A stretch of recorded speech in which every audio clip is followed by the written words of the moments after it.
শেখ হাসিনার পদত্যাগ পরবর্তী খবর জানাতে চট্টগ্রাম থেকে সরাসরি যুক্ত হচ্ছেন সহকর্মী সোহাগ কুমার বিশ্বাস। সোহাগ, প্রধানমন্ত্রী শেখ হাসিনার পদত্যাগের পর চট্টগ্রামের বর্তমান পরিস্থিতি আপনি কেমন দেখছেন জানাবেন। কয়েকদিন ধরে একটি রক্তাক্ত গণ অভ্যুত্থানের সাক্ষী ছিল বাংলাদেশ। সেই সাক্ষী কিন্তু চট্টগ্রামও হচ্ছে।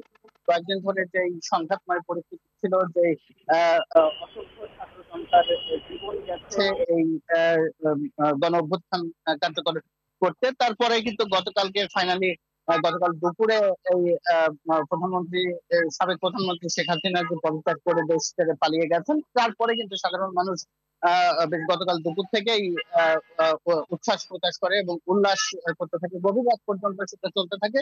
এবং আজকে কিন্তু একে স্বাভাবিক দিনের মতো সকালটা শুরু হয়েছে।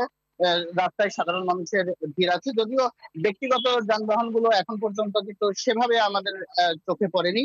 কারণ গতকালকে সন্ধ্যার পর থেকে বেশ কিছু প্রতিষ্ঠান এবং বিশেষ করে আওয়ামী লীগ নেতাদের ব্যবসা প্রতিষ্ঠান, বাসাবাড়ি এবং থানাতে হামলার ঘটনা ঘটেছে, এবং এই কারণে কিন্তু সাধারণ মানুষের মধ্যে একটি আতঙ্ক কিন্তু এখন পর্যন্ত রয়েছে। যদিও সকালে কিন্তু পরিস্থিতি সেরকম আমরা দেখতে পাইনি, কোথাও খবরও পাইনি।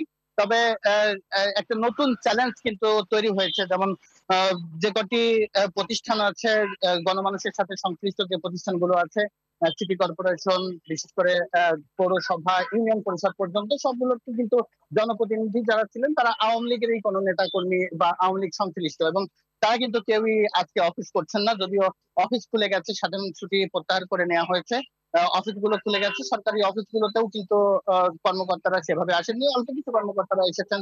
জেলা প্রশাসকের কার্যালয়, সিটি কর্পোরেশনে আমি খোঁজ নিয়েছি, সেখানে কিন্তু মেয়র সহ কোনো কাউন্সিলর এখন পর্যন্ত যায়নি। কয়েকজন কর্মকর্তা অফিস খুলে তারা তাদের দৈনন্দিন কাজকর্ম করছেন, তবে তাদের মধ্যেও কিন্তু এক ধরনের আতঙ্ক আতঙ্ক বিরাজ করছে। এই জায়গাটা থেকে এই পরিস্থিতিটা, চ্যালেঞ্জটা ফেস করাটাই কিন্তু এখন সবচেয়ে বড় চ্যালেঞ্জ, যে এই প্রতিষ্ঠানগুলো আসলে কিভাবে চলবে যদি এই প্রতিষ্ঠানগুলো যারা এতদিন ধরে চালিয়ে এসেছে, কর্ণধাররা যদি অফিস না করেন, অফিসে না আসেন, তো এই সাধারণ মানুষ এই সেবাগুলো কিভাবে পাবে? সেই জিনিসটা কিন্তু এখন বেশি চ্যালেঞ্জের হয়ে দাঁড়িয়েছে। তো এই ছিল চট্টগ্রাম থেকে সবশেষ খবর। সোহাগ, আপনাকে ধন্যবাদ।